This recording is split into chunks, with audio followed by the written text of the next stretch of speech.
there YouTube, welcome back. This is the Allegheny Northern in N scale, and today we're going to do part 2 of switching Laurel and Allegheny. And so in part 1, which was done several months ago, so you'll have to go back and search through the videos to find it, our crew was working the town of Allegheny, and they had switched Graphics Inc.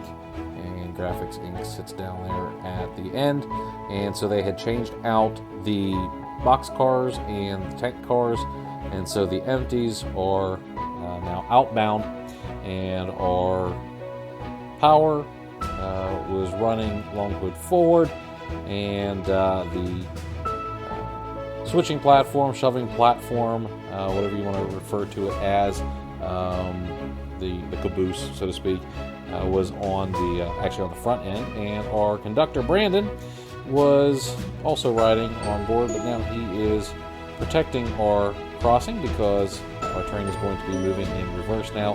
And what we have to do is we have actually got to clear the town of Allegheny. So what's going to happen here is the locomotive is going to uncouple from the train after it shoves it onto that track that you see between the maintenance of way and where it's sitting currently, and then it's going to use the number 1 main as a runaround to actually get on the head end of the train and head towards Laurel. Now what it's going to do when it gets to Laurel is there is an interchange yard there where it's going to leave these cars, and later on it'll be picked up by a manifest freight that's running out of town.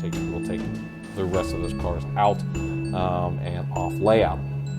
So what we're going to do now is we're going to get out of Allegheny here, and looks like our conductor is ready. So Brandon, as always, let's go Brandon.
Okay, we'll pick up Brandon here at the crossing and then run basically under light power out onto the main. And once we are out onto the main, we'll just proceed down through Allegheny and reverse back.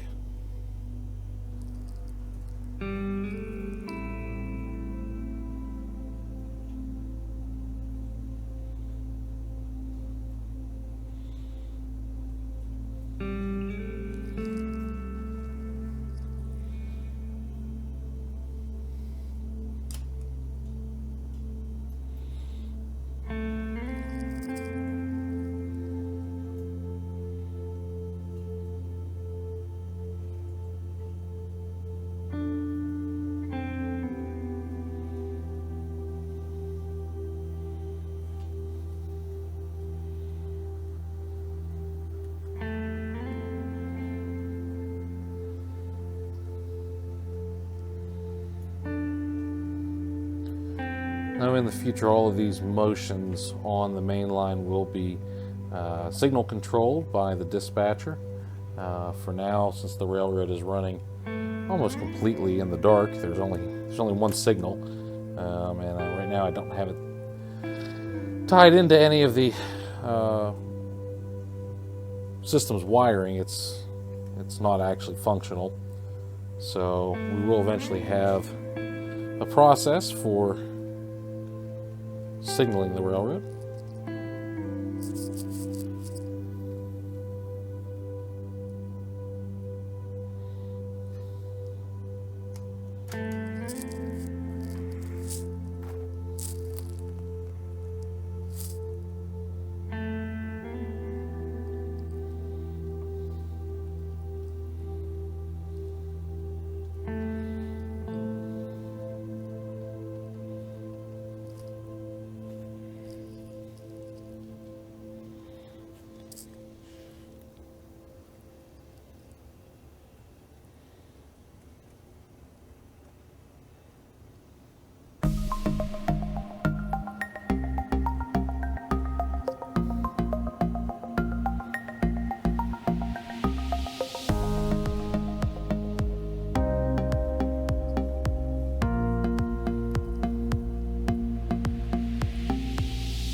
Okay, so with a good couple to our train, we once again pull out of the siding in Allegheny and start making our way up the #1 main. And we are heading towards the town of Laurel, and we have enough motive power on this short little train to get up the 2% grade.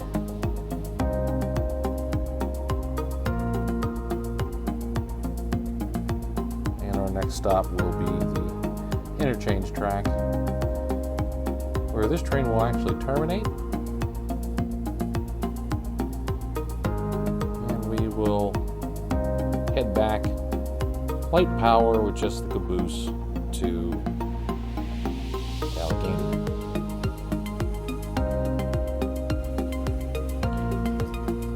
Okay, so as we pull into the interchange from the #1 yard, I'm sorry, as we pull into the interchange yard from the #1 track. There we go, got it backwards.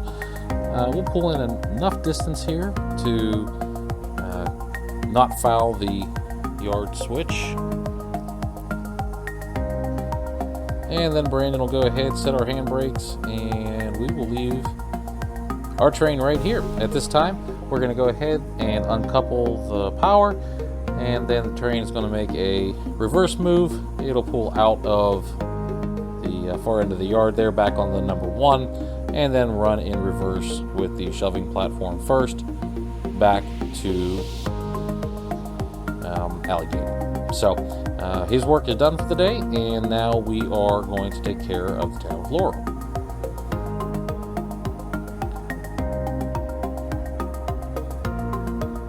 Okay, as we are leaving the interchange yard, a couple of things to note. One is today's operations in Laurel are going to be complicated by the fact that there is a maintenance of way train occupying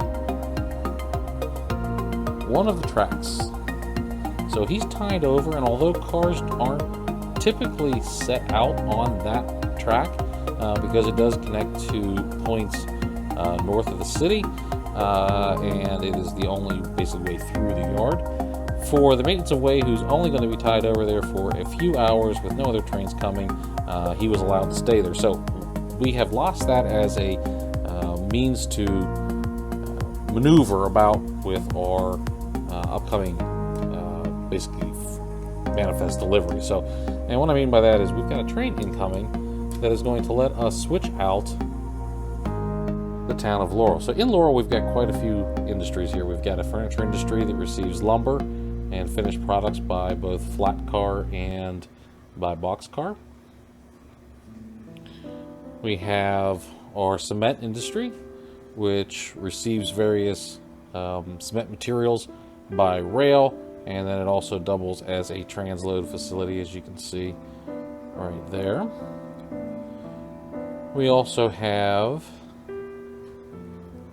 our manufacturing, which receives box cars, our liquid petroleum, which is going to receive tank cars, and then of course buried way here at the end is the scrapyard, and that's all gondolas.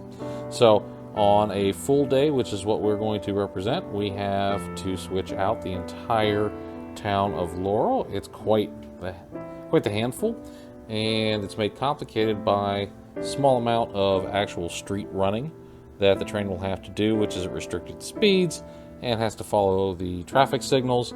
And then we've got, after we cross 3 bridges into Glacier Park, we come to this area here, which is basically the area where we can service our locomotives. And when I mean by service, not necessarily oil and gas or diesel, that sort of servicing, but it allows us to run our train around. And it's complicated today by the fact that, one, we've got some tie-over cars that are sitting on what is one of the siding tracks, and then that's our caboose for the work here in Laurel. And then as you come down Glacier Park, ignore that broom handle there, but as you come down into Glacier Park, you'll notice that there's also a train working the Glacier Gravel Company. So his actions here are going to tie up our crossover, severely limiting how we can get to and from our train, which today is going to be NS3398. It is an SD 40-2. So, but before we can worry about any of that stuff, we have to get our cars, our inbound cars, and so we will wait patiently for the manifest to arrive. And the moment we're all waiting for, when we could say bye-bye to Brandon, there he goes right there, heading back to Allegheny, and actually passes the train that we are waiting on, carrying all of our goodies for Laurel.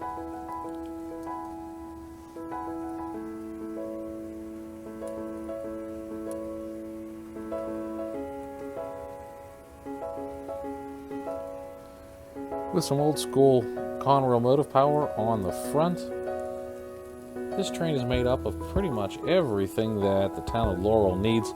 And so I know that this train has made a handful of the videos that you've watched. It's one of the trains that's always on the tracks, and especially around the update times. And it contains all of the cars that get switched out on the various industries along the line. So what you're going to end up noticing is that the railroad operates under a very simple principle that there are always trains in, trains out, and all of the cars that are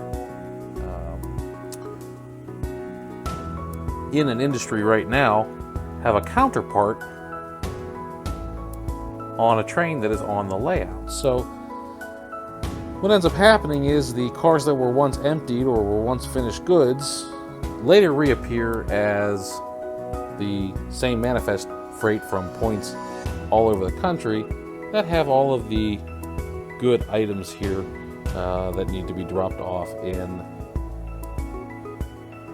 Laurel and in Allegheny. So there's always a train of a similar number of cars and makeup of cars. They may be blocked differently depending on how things get switched out, but today, because our interchange yard is a little busy, we have permission to drop these cars on the number 2 main, and that is exactly what our motive power is going to do here. It's going to drop these cars off and let the road switcher block them up in the order in which they want to receive them, and then will continue on its way. So let's go ahead and get that work started.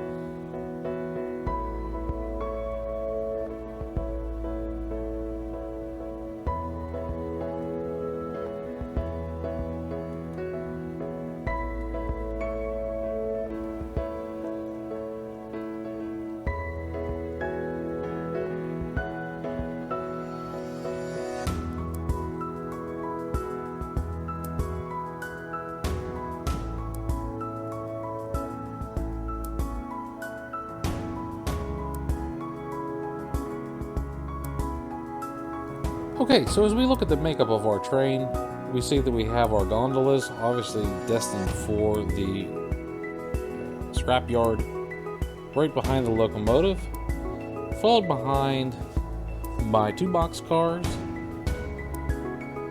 and then our bulk flats. Now, The box cars are destined for the manufacturing plant, and obviously, as I said, the recycling steel scrapyard will take the gondolas. Those switches are all facing our industry. Now, but here's the problem. We can access this point here through this crossover. That's fine. No issues there. We can back down and hit the recycling plant. No problem there. But in order to do that, we've got to pull those cars out. So we are basically making an exchange 1-for-1 on our cars. And space is tight because as we're backing all those cars, those extra cars, so to speak, out, we are jamming ourselves up in here, and we only have so much room to play with. So we've got to make some operation decisions as to how we're going to handle the rest of the train. Conveniently, there is a crossover located from the number 2 over to the number 1 main that will allow us to deposit those cars in the interchange yard. The issue is this is all dependent on the dispatcher, because we will essentially take up the entire railroad, blocking the number 1 main and the number 2 main and tying up the yard in this process. So it has to be coordinated.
Okay, with our switch thrown, we head into the first industry. And that involves quite a complicated set of track work here, crossing over 2 roads and then pulling into the industry. And the operator is doing this all by radio contact with the conductor who is at the crossing.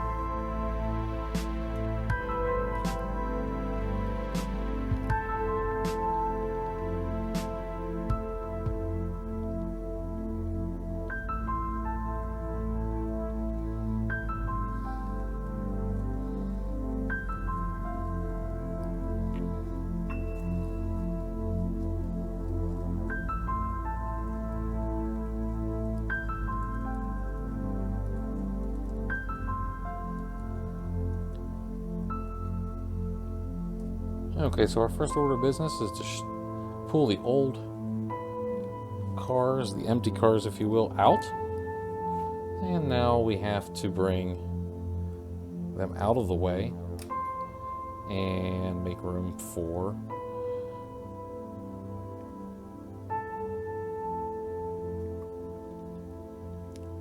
the cars that we just brought in from the freight.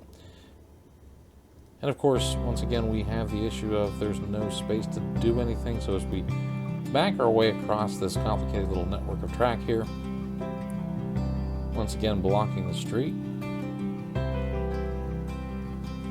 we're going to actually shove these down into the oil spur, and we're going to leave them right there until we're ready to pick them.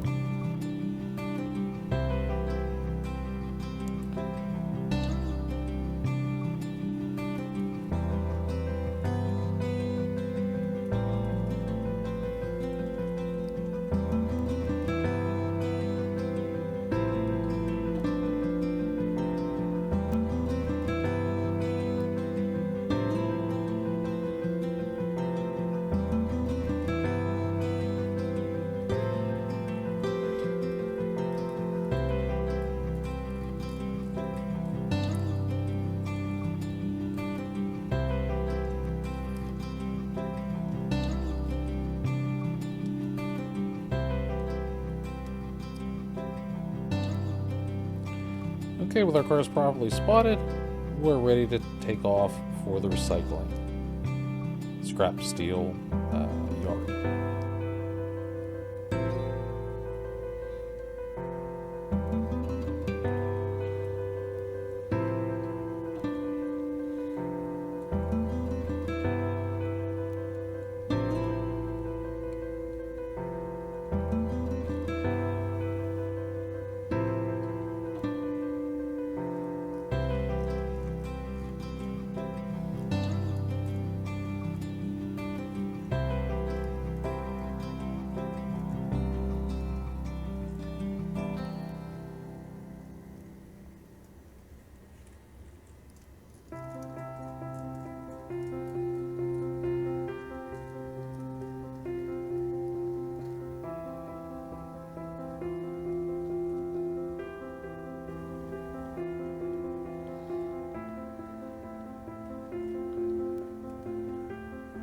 Okay, so we're going to pull our first two gondolas.